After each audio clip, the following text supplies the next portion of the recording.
So to create a podcast, all that you need is software that will support the podcast with the technology needed. Here I'm going to show you how to use a podcast that is freely available on the web. It's called Audacity.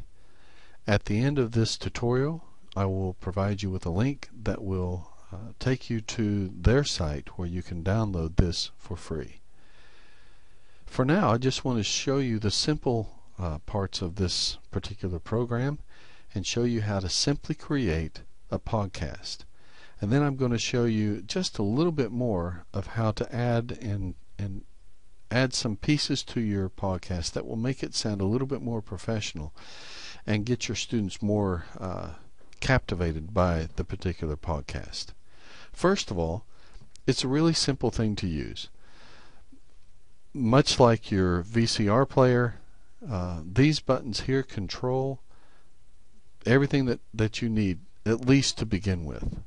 The first button that we want is this one here. It's the record button. So I'm just going to record a simple little statement.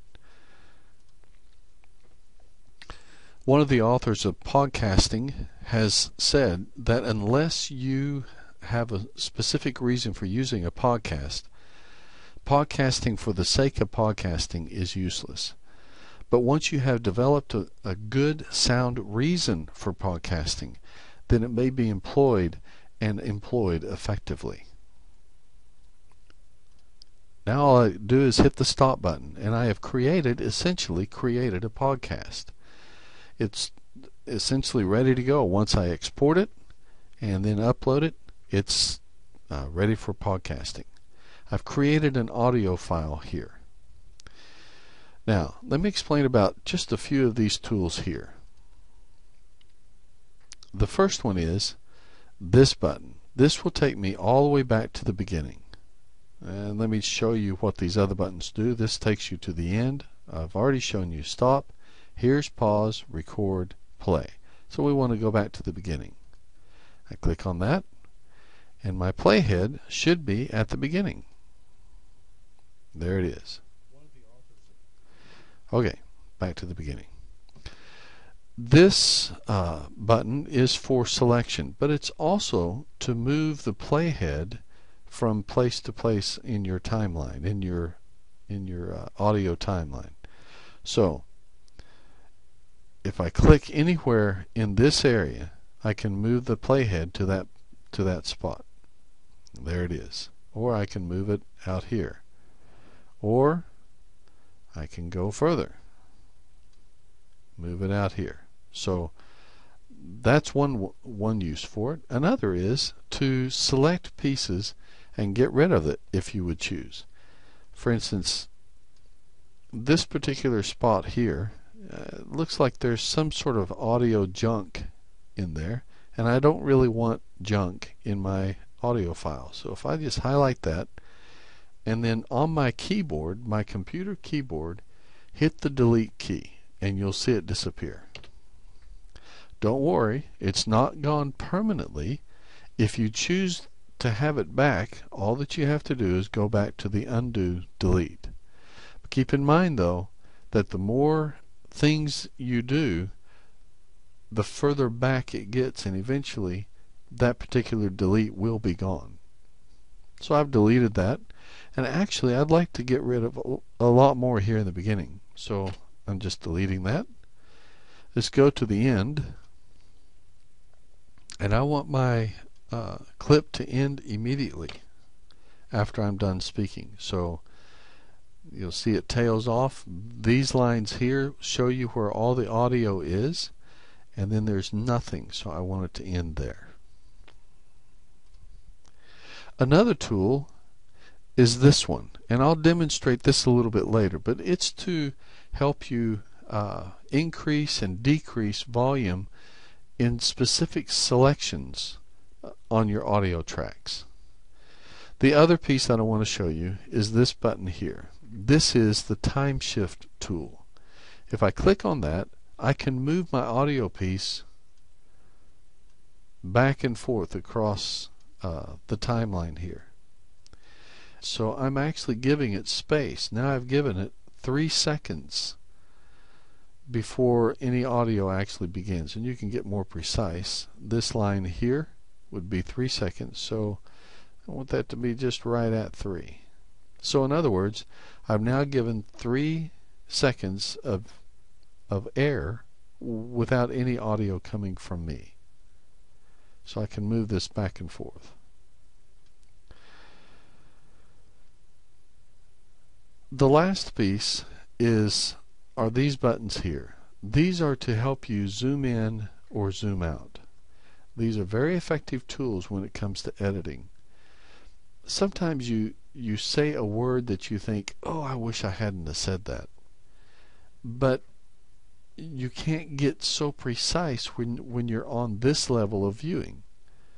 So you want to get in tighter. Let's say that this particular word is somewhere in here.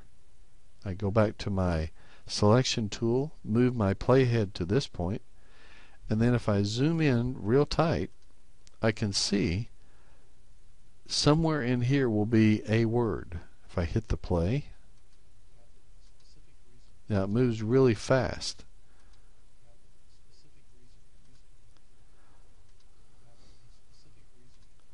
So let's say that I want to take out that the word I think that was right in here. I'm going to zoom back out just a little bit so I can stop it in time. So we click on play. Sounds like it's somewhere be right in here. So it sounded like that was a good place to go. Let's back up. You can also use your space bar for playhead control. So let's get rid of this piece here. It's going to sound a little odd, but and then I want all that space gone too. So you can get in tight, you can back out, or you can see the whole timeline from front to beginning if you click on this button here. Now I want to show you a podcast that I've actually created that has all the things, all the components available. It is a podcast from start to end. Here you'll see, first of all, let's get that out. Here you'll see the whole podcast that I created. Right here, these 2 lines demonstrate the bumper music that I had, and you'll see that it decreased from the moment I started talking down to this level, and then it finally shut off completely. And then at the end of the podcast, I wanted the music to back me up and then to play me out. So I started the music at a low level, and then at the end when I stopped talking, I increased the volume, and it played itself out to the very end. I did that all with this tool here. Now I'll get in tight. Once I click that on, I'll get in tight on this audio line so you can see what I'm talking about. Alright, so what you see here, this is the actual music that is playing here in the beginning, and this is what it sounds like.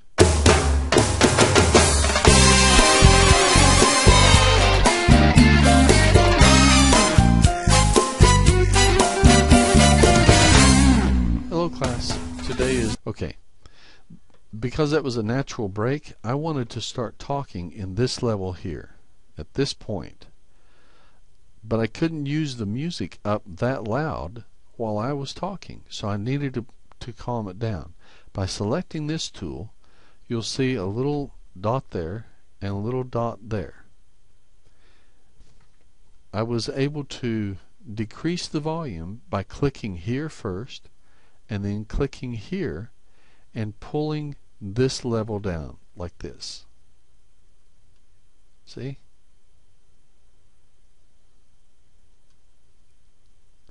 Otherwise it would have sounded like this. I'll move the playhead out here so we don't have all that going.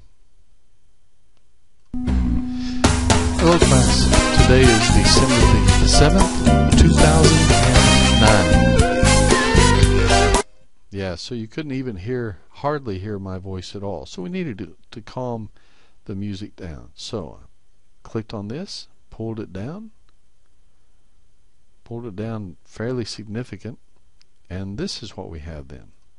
Today is December the 7th, 2009. So I have some music in the background, and it just makes it run just a little bit smoother. Once you've actually created all of these things, you've edited out the uhs and those different things that you really don't want to be in there, all that's left to do then is to export your podcast as an MP3. Most hosting sites want your audio file to be an MP3. So go up to File and click on Export as MP3. Now the first time you do this from Audacity, it's going to ask you to include a separate piece of software. All that you have to do is follow the directions, and once you've downloaded it and installed it, it's ready to roll. And then from then on, all that you have to do is click on Export, save as an MP3 save as an MP3 file, name it, and then click on Save. And it will actually export that as an MP3 file. That's how you create your first podcast.